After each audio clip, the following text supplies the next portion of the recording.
नमस्कार दोस्तों, आज हम लोग भारत के भूगोल में सिंधु नदी के बारे में पढ़ेंगे। ये सिंधु नदी पूर्ववर्ती नदी का उदाहरण है। इसके पहले आप लोगों को बताया जा चुका था गंगा अपवाह तंत्र में कि पूर्ववर्ती नदी और अनुवर्ती नदी क्या होता है। पूर्ववर्ती नदी वे नदियाँ होती हैं जो हिमालय पर्वत के निर्माण से पहले अस्तित्व में थी और हिमालय पर्वत के उत्पत्ति के बाद भी उन्होंने हिमालय को काटकर अपना स्थान यथावत बनाए रखा। तो ऐसी नदियों को पूर्ववर्ती नदी कहा जाता है। तो सिंधु नदी भी पूर्ववर्ती नदी का उदाहरण है। और तीन नदियां सिंधु नदी,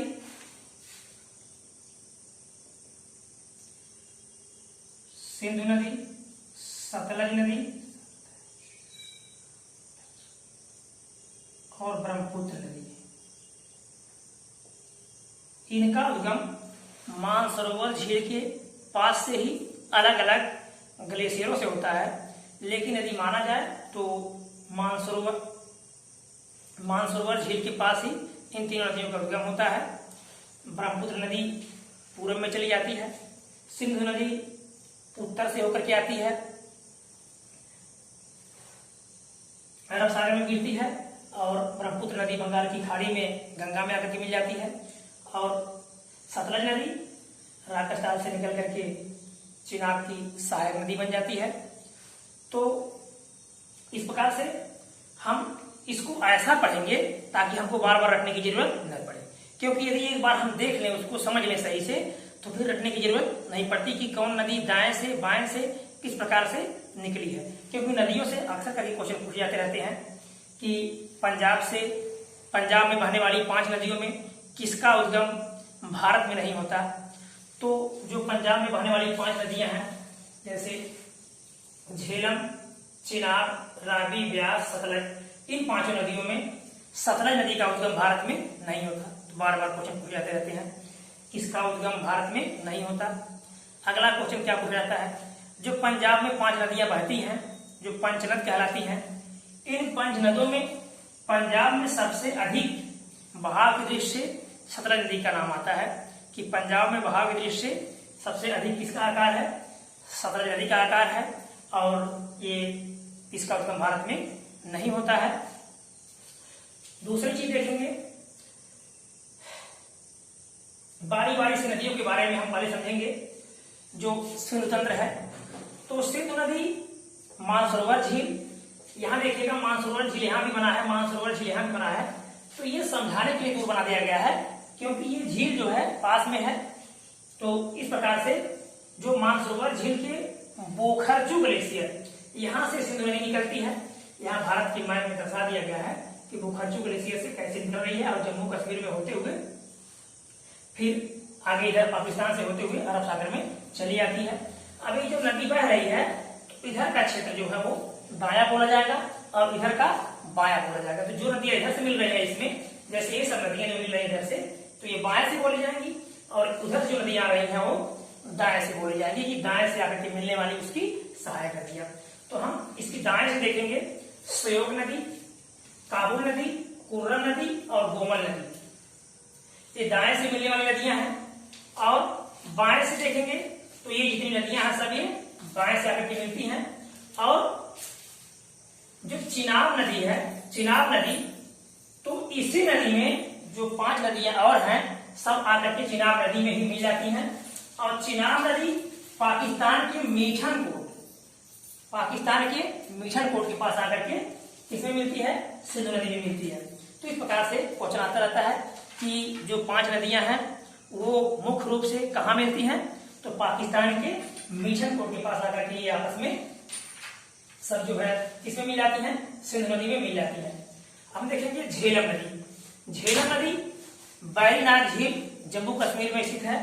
बैरीनाग झील से निकलती है और बुलर झील, जो बुलर झील जम्मू कश्मीर में भारत की मीठे पानी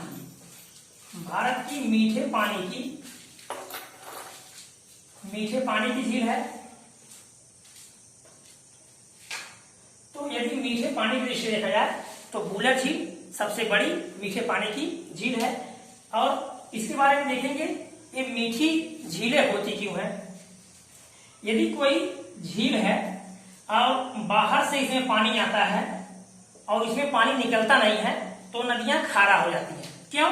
क्योंकि पानी आने के बाद जो पानी इसमें एकत्रित हो जाता है तो पानी फिर वाष्पीकृत हो जाता है और इसमें जो अन्य खनिज पदार्थ हैं उनका वाष्पीकरण नहीं होता। इस प्रकार की नदियां धीरे धीरे या झीलें धीरे धीरे क्या आ जाती हैं, वो खारी हो जाती हैं।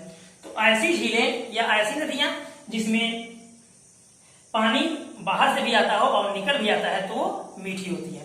तो जो बुलर झील है अभी आप देखेंगे तो झेलम नदी इसमें जा रही है और इससे निकल रही है। इस प्रकार से उसका पानी क्या होता रहता है, वहां से निकलता रहता है, इसलिए वो झील कैसी है, मीठी झील है।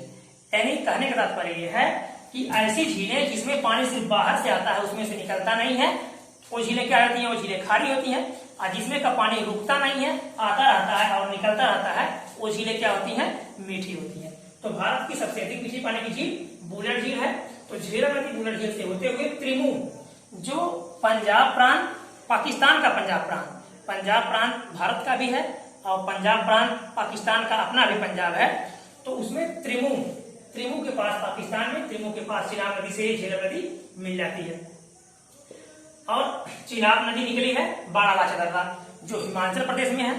तो हिमाचल प्रदेश के बारालाचा दर्रा से चिनाब नदी निकली है। और रोहतांग दर्रा ये भी हिमाचल प्रदेश में है, यहाँ से दो नदियां निकली हैं, रावी नदी और ब्यास नदी। तो जो ब्यास नदी है ये पंजाब में हरिके बैराज के पास किसमें मिल जाती है, जो सतलज नदी है इसमें आकर के मिल जाती है। और यानी कि हरिके बैराज के पास पंजाब में अपना संगम बनाती है। कौन नदी, ब्यास नदी। तो ये सतलज नदी के बारे में देखेंगे तो सतलज नदी का उद्गम भारत से बाहर होता है। तो यदि देखा जाए इन सभी नदियों में तो सिंधु का तो बाहर होता ही है, लेकिन जो पंजाब की 5 नदियां हैं इन 5 नदियों में सतलज नदी का उद्गम भारत से बाहर होता है। याद रखिएगा, बार बार परीक्षाओं में क्वेश्चन इस तरह से पूछा जाता रहता है। तो सतलज नदी जब जहां ब्यास नदी का संगम बनाती है हरिके बैराज, यहीं से इंदिरा गांधी नहर निकाली गई है, इंदिरा गांधी नहर। तो इंदिरा गांधी नहर भारत के 4 राज्यों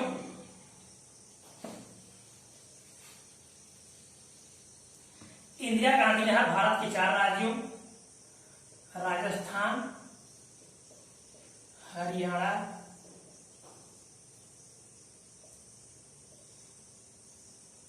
हरियाणा,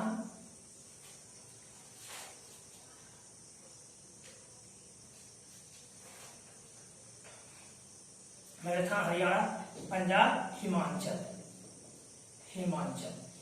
तो भारत के 4 राज्यों में इसका जल क्षेत्र है इंदिरा गांधी नहर का। तो यदि आधुनिक रूप से देखा जाए तो आधुनिक रूप से इंदिरा गांधी नहर भारत की सबसे लंबी नहर। याद रखिएगा, परीक्षा की दृष्टि से इंदिरा गांधी नहर कहां से निकाली गई है, हरिके बैराज से। हरिके बैराज कहां पर है, पंजाब में है। कि नदियों का संगम है, ब्यास नदी और सतलज नदी का संगम है, यहाँ से इंदिरा गांधी नहर निकाली गई है।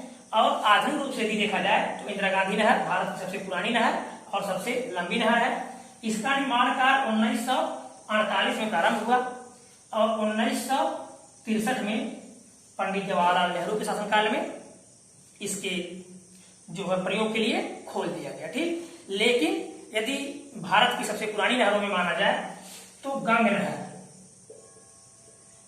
नहर जो ईस्ट इंडिया कंपनी द्वारा बनाई गई थी 1854 में। गंग नहर 1854 में ईस्ट इंडिया कंपनी द्वारा बनाई गई थी। एक गंगा और यमुना नदी के द्वाब क्षेत्र में सिंचाई के लिए बनाई गई थी।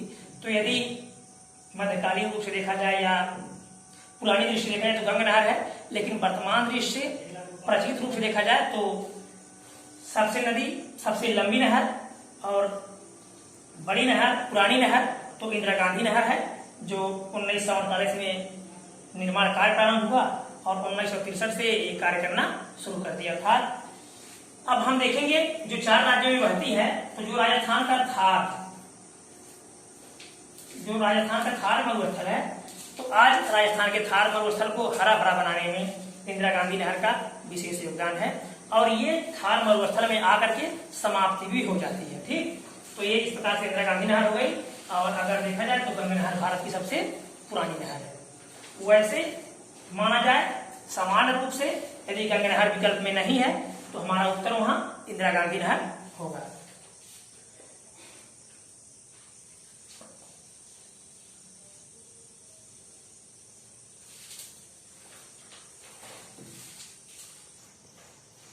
अब इनकी हम लंबाई देखते हैं कि प्रत्येक नदी की लंबाई लगभग कितनी है। तो सबसे पहले बात करेंगे हम सिंधु नदी। सिंधु नदी, सिंधु नदी की लंबाई यदि देखा जाए तो कुल मिलाकर के ये तिब्बत से, भारत से और पाकिस्तान मिलाकर के 3180 किलोमीटर, 3180 किलोमीटर। सतलज नदी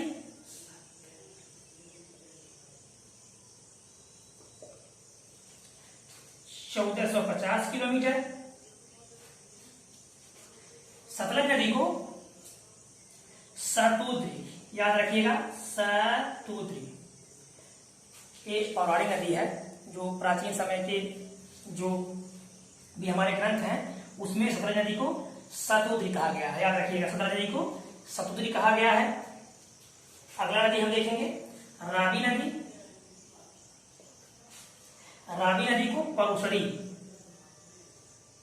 परुसड़ी एक प्राचीन समय में 10 राज्य युद्ध, याद रखिएगा इतिहास में आपको मिलेगा 10 राज्य युद्ध,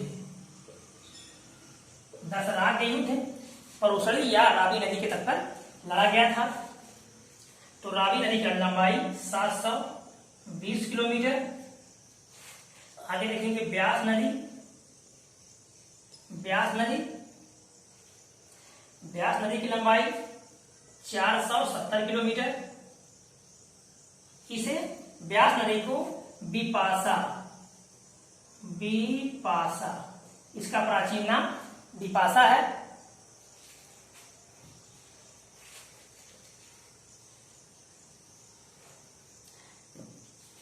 झेलम नदी, झेलम नदी इसकी लंबाई 725 किलोमीटर। इसका जो ऐतिहासिक नाम है या प्राचीन समय में झेलम नदी का नाम बितस्ता